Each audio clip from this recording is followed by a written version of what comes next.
Hey everyone, it's Natalie from Radiant Hair Co. And today we're going to talk about how to wash your wig.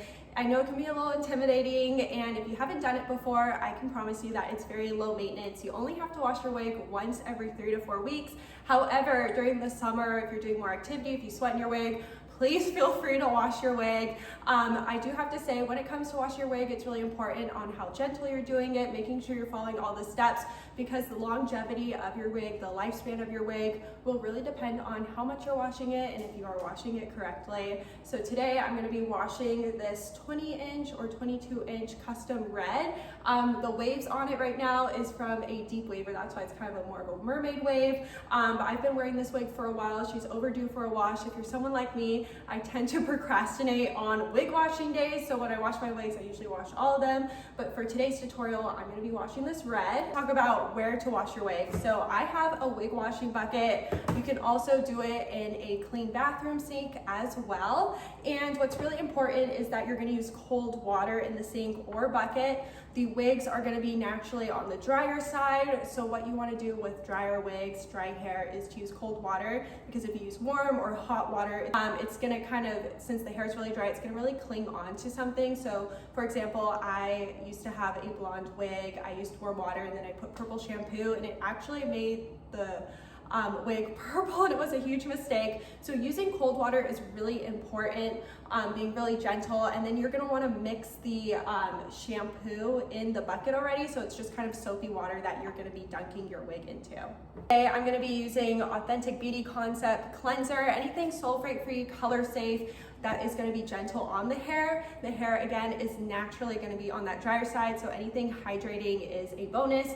And if you're going to use a hair mask, that's always great as well. I tend to switch every other time with a hair mask or just a really good conditioner. Other things you may need is a brush. I definitely recommend brushing the wig, especially at the ends, to get any tangles out before the wig gets wet. It could get tangled a little more. And then a mannequin head or something round to air dry overnight or throughout the day before styling it. When the wig gets wet, you're going to want to brush the ends and just make sure there's no extra tangle, especially around that nape area. That's normal for wigs to tangle and get a little more knots right there. Again, just working on the ends. If you have a mannequin head, I recommend putting it on the head, then kind of grabbing it. But I'm being very, very gentle. I brushed this wig before the video as well, but then you just kind of work your way up. Before we get the wig wet, I want to show you guys how I like to hold it. It prevents tangling, and how to be really gentle, especially with the lace top area. So what you're going to do is your palm up, put it on your hand, and then where that wig is parted, whether it's left, right, middle, I'm going to put my thumb over that part line. This helps keep the part, prevent tangling and having to like restyle fully. And then what you're going to want to do once the water is in here, you're going to dunk it, keep that thumb. You're never going to scrub. You're just going to kind of wring it out till you feel like the wig is clean. You never want the wig to soak or sit there. It can also cause, especially if you have custom color, added rooting, all that, to fade quicker, especially if the water is warm. That's why we never do warm water. It will cause the color to kind of fade and wash out as well. So cold water, just wringing it out and no soaking. What I like to do is just put a little bit of soap. A little goes a long way. Cold water, and then I'm just gonna mix it in there in my clean bucket, and it's just gonna be soapy water ready for my wig to dunk in. Over, and then I'm gonna go ahead, just get it wet, dunk it into the cold water.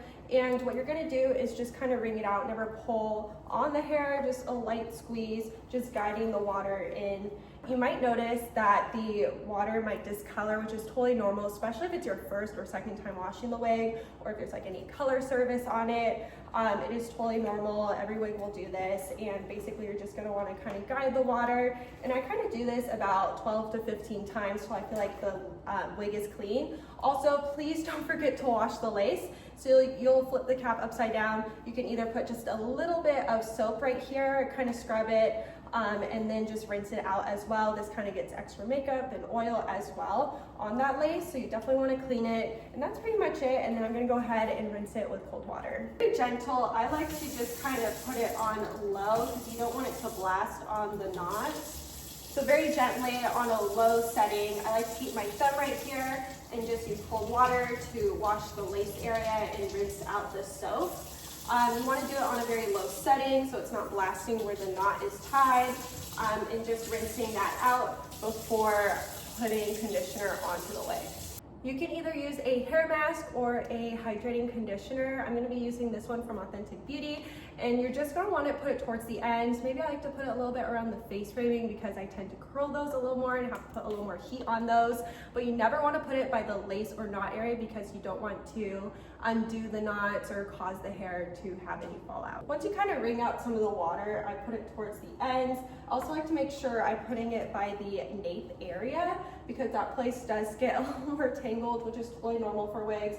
And then again, just avoiding that lace, but putting it kind of right where those front little hair pieces, because I do tend to put a little more heat there and style it with my face framing. And then I will let it sit for 15 to 20 minutes before rinsing it out with cold water again.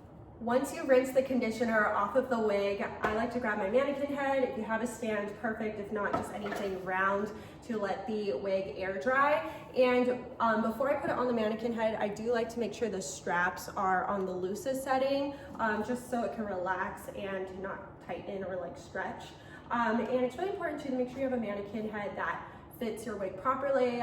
They can have different circumferences, so if you have like an extra small wig, it's better to get a mannequin head that is on that smaller, extra small side. A lot of them will come in like 22 centimeter circumference, which is more of a medium. And then the most important part when it comes to air drying is to making sure that front lace, again, this has a wig repair, so it looks a little different, but making sure that lace doesn't fold or tuck under when it is in the mannequin, because then it will dry folded and won't lay flat once you are putting it on after styling and washing your wig. So once I put it on, again, I just like to make sure, and I'll show you guys what that looks like. So making sure the lace is just sitting flat and not like folded or tucked under. If you do find your wig got folded, you just re-wet it again, blow dry, or just like let it sit again and relay. But that is pretty much it. I like to lay a towel at the bottom as well because it will drip. I usually do it overnight throughout the day. Please, please, please remember to use heat protector spray before styling, curling, before putting heat onto your wig. Using low heat, minimal washing, and minimal product will help the longevity of your wig, and you don't have to wash as much if you're not putting as much hairspray and all of that. And also, please make sure you're using low heat. So I recommend anything under 400 degrees, around that 360 degrees Fahrenheit should be good. A little more is fine as well, but just not curling your wig every day, not washing your wig every week will really help the lifespan of your wig. If you found this video helpful, please make sure to give it a like and comment down below what tutorials you would like to see next. Thank you guys so much for supporting Radiant Hair Co. We have the best clients ever, and I'm gonna wait for this to dry before styling it. Bye guys.